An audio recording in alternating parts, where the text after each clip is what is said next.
bekerja sama dengan MKTV.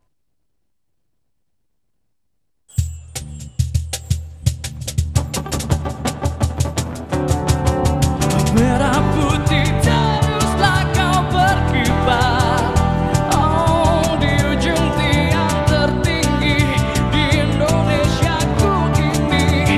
Merah putih teruslah kau berkibar, aku akan selalu jagamu.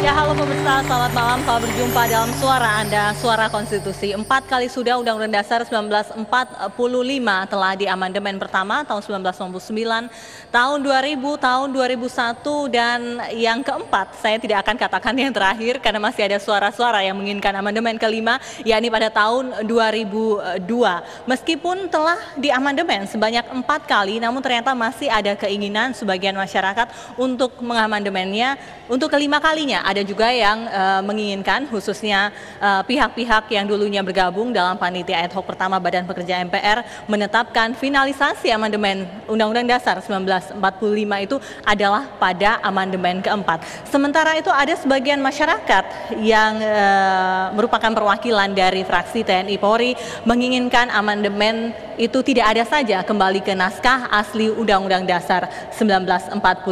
Bagaimana idealnya konstitusi kita ini mengatur segala hal yang berkaitan dengan kebangsaan dan isinya memang betul-betul mencerminkan dan menjawab apa saja persoalan bangsa ini. Kita akan membahasnya hingga 1,5 jam ke depan dalam Suara Anda, Suara Konstitusi.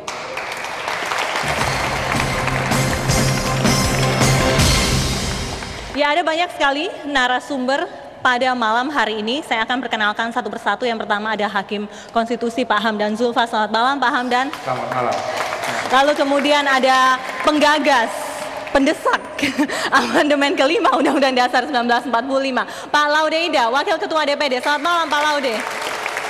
Ya, ada Pak Lukman Hakim Saifuddin yang saat ini menjadi Wakil Ketua MPR yang dulunya termasuk salah satu anggota ad hoc pertama Badan Pekerja MPR yang merumuskan amandemen Undang-Undang Dasar 1945. Pak Lukman, selamat malam.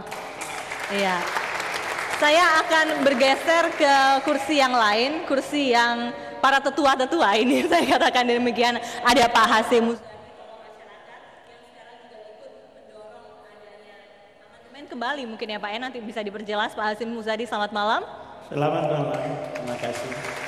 Dua purnawirawan TNI, Pak Lejen Kiki Sahnakri, lalu kemudian ada Pak Purnawirawan Jenderal Tiasno Sudarso. Selamat malam Pak Tiasno Sudarso, dan selamat malam juga Pak Kiki Sahnakri. Dan ini adalah Pak Profesor Arif Hidayat, pakar HTN, kita hadirkan juga untuk memberikan pandangannya mengenai sebetulnya seperti apa harusnya konstitusi kita ini, perlu diamandemen, kembali ke naskah asal atau bagaimana. Selamat malam. Selamat malam. Iya, dan yang terakhir Pak Abdul Malik Harmain, anggota Komisi 2 DPR. Selamat malam Pak. Ya, dan bergabung bersama kami di Makassar, Ketua Mahkamah Konstitusi, Pak Mahfud MD. Selamat malam Pak Mahfud. Selamat malam Fesi.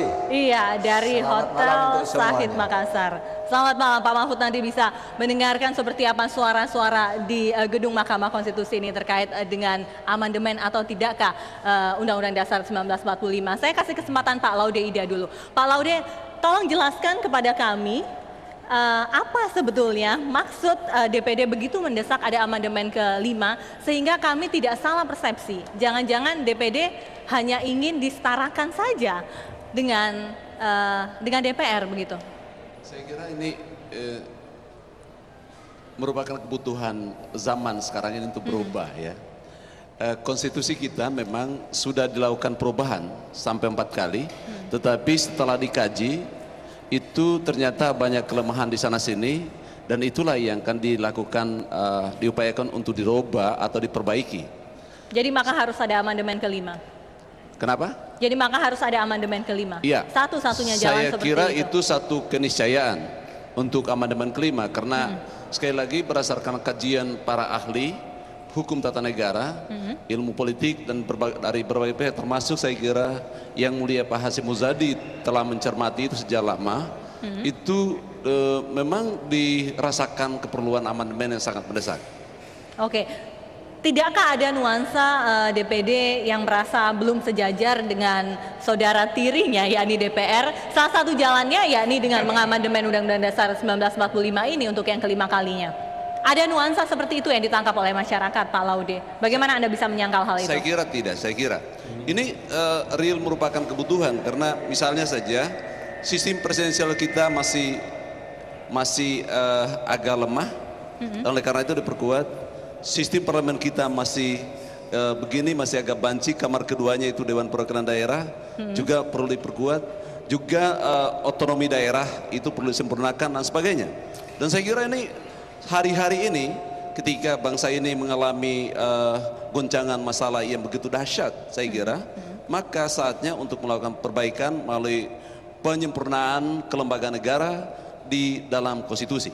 Oke, bagaimana langkah DPD untuk mengegolkan hal ini? Sejauh ini seperti apa? 132 orang sudah bertanda tangan. Tadi siang Pak Lukman Hakim Saifuddin menanya saya apakah sudah dimulai, saya bilang sudah. Tinggal masih ada kolom tanda tangan atau tidak ya, begitu? Tinggal dimintakan tanda tangan atau dukungan dari teman-teman di DPR atau anggota MPR dari unsur DPR. Oke, Pak Irman Gusman, Ketua DPD mengatakan sudah ada dukungan dari Presiden, berarti sudah ada dukungan dari satu partai besar. Yang pasti dukungan tanda tangan baru ada dari DPD, dari partai politik, belum dari anggota MPR belum ada yang membubuhkan. Nanti kita minta